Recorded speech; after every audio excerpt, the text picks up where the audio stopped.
It's been great. I've had a lovely time here. I'm here with my 3 kids and my husband, and we've very much enjoyed being here in Monaco. And the film festival has been terrific. I had a wonderful group of fellow jurors who represented countries all over the world. And we enjoyed all the films that we were able to see, which tackled a range of subject matter and a kind of range of approaches, and we had a lively discussion. It's been really wonderful. And why did you want to accept the job of being president of the news jury?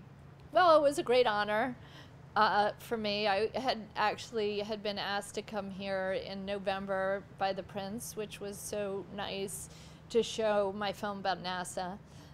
But it was a family reunion then we were having for Thanksgiving in our country, so I wasn't able to make it, and then they said, well, maybe I could come for this film festival, and it worked out well. Our kids had just gotten out of school, and so we all got on a plane and came over, and it's been fun to show them this part of the world, and it's been great for me to be a part of this festival, which really is so international in nature.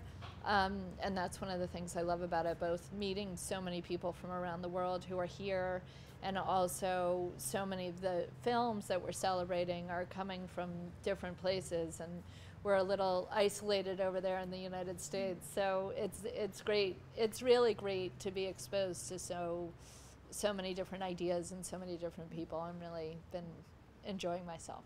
You, of course, have had a great career as a documentary filmmaker. Documentaries have always been a bit, not to say sidelined, but a bit sort of, I mean, people didn't know that much about them. They weren't always that easy to find, to see. Do you feel like television has opened up the world to documentaries?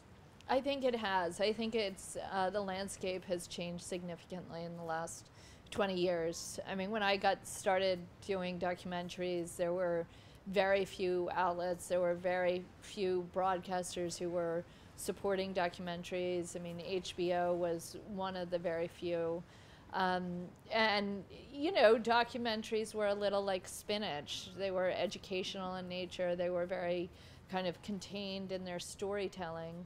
And they were, frankly, I think, a little boring. And I think now that there's so many more outlets, there's so much more financial support for documentaries, that it's attracted a just fantastic group of filmmakers who are really committed and, you know, pretty genius storytellers. And I think that we've, you know, managed to kind of move the needle in a pretty significant way over this last 10 years. And then, of course, there, you know, Netflix and other outlets have become available that have further changed the landscape and made these films, I think, even more available to get to their audience internationally.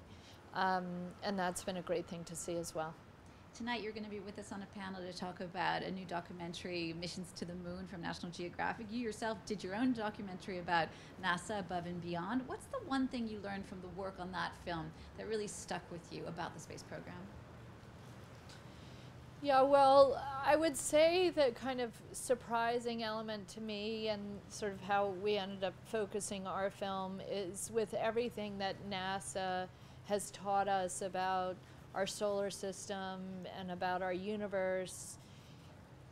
The thing that kind of resonated with me the most is how much they've taught us about our own planet and how precious Earth is. And, you know, with everything that NASA has learned, and, you know, if you look at the last 60 years, it's mesmerizing in terms of where we were and where our knowledge was. We thought there were Martians on Mars, right? I mean, really thought that 60 years ago. To what our knowledge is today, it's so profound and extraordinary. But, you know, with all that knowledge, they have yet to find another planet like Earth, and they've yet to find life out in the universe. And, you know, I think that for the astronauts who I spoke to and these NASA experts, what they said again and again is how precious this planet is and how important it is that we take care of it, and yet we're really destroying it. So I think that that is the kind of takeaway for me. And then, of course, we've had the IPCC report come out saying we really have 10 years to fix this problem until it's too late. So I think there's an urgency to that knowledge, and it requires that same kind of vision of getting us to the moon when we didn't even have a rocket ship within 10 years. We have to stop climate change in 10 years, and we need that same kind of political vision to get us there. And my hope is that our leaders will start focusing on that in a significant way and help us arrive where we need to be in the next few years.